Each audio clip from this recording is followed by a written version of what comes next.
Chers amis, bonjour. Aujourd'hui, nous allons parler de l'accident vasculaire cérébral, l'AVC.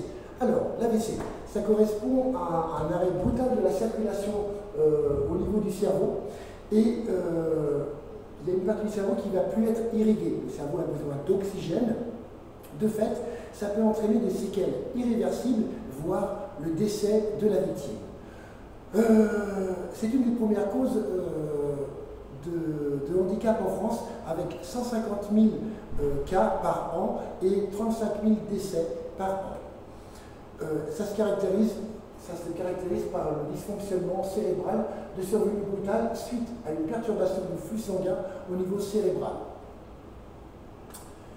Il y a deux types d'AVC. On a l'ischémique et l'hémorragique. 80% des gens qui font des AVC font des AVC ischémiques. Alors qu'est-ce que c'est? C'est l'obstruction brutale d'une artère cérébrale qu'on appelle ischémique.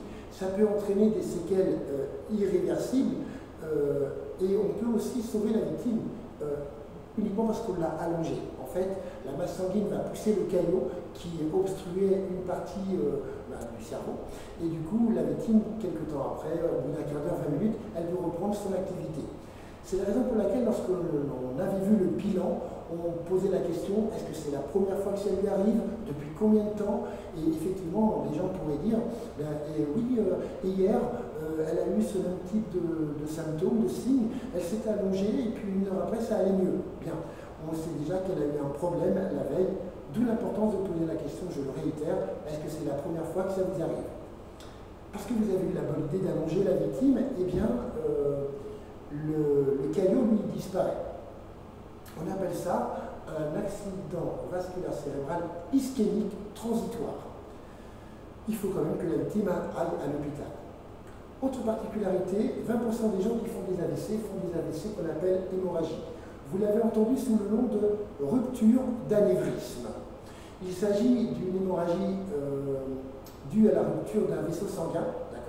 Il faut savoir que le sang, lorsqu'il n'est pas dans ses artères, dans ses veines, eh bien, il coagule, il grossit, et il pourrait aplatir une partie du cerveau. À l'exemple, on peut avoir ce système-là, il y a une fuite ici, et puis quelques temps plus tard, comme le sang coagule, eh bien, il aplatit une partie du cerveau qui pourrait donner des signes assez mauvais à la victime.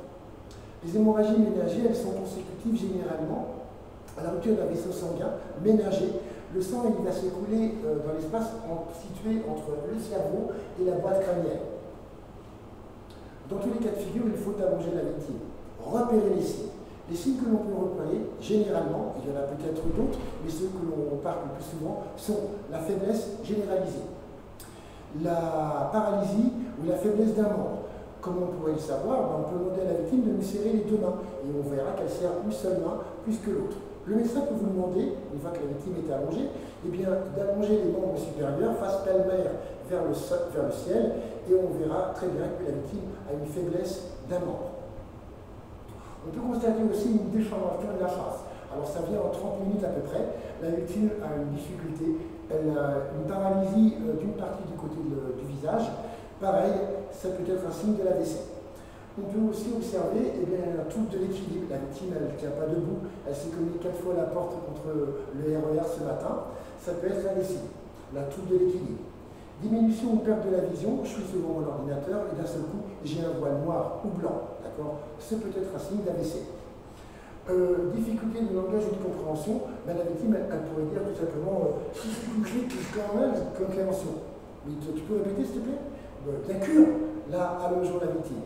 Quand je dis ça peut être un signe d'AVC, c'est que ce n'est pas forcément un AVC, il peut être dû à d'autres pathologies, comme le diabète ou le trauma crânien. On peut avoir aussi le mal de tête sévère soudain. Alors, ce mal de tête, vous le connaissez, la migraine, vous avez l'habitude et vous la traitez très bien. Or là, quand il s'agit d'un problème neurologique, c'est comme une explosion dans le cerveau il branle-balle de partout, la victime, elle se tient la tête, elle est couchée par terre, recroquevillée sur elle-même, elle a très très mal. Dans tous ces cas de figure, vous devez allonger la victime, repérer des signes, appeler le 15, SAMU, le 18, les pompiers ou le 112. La victime sera prise en charge par un service médical et traitée avec un IRM pour que l'on puisse découvrir le caillot. Voilà les signes de l'AVC.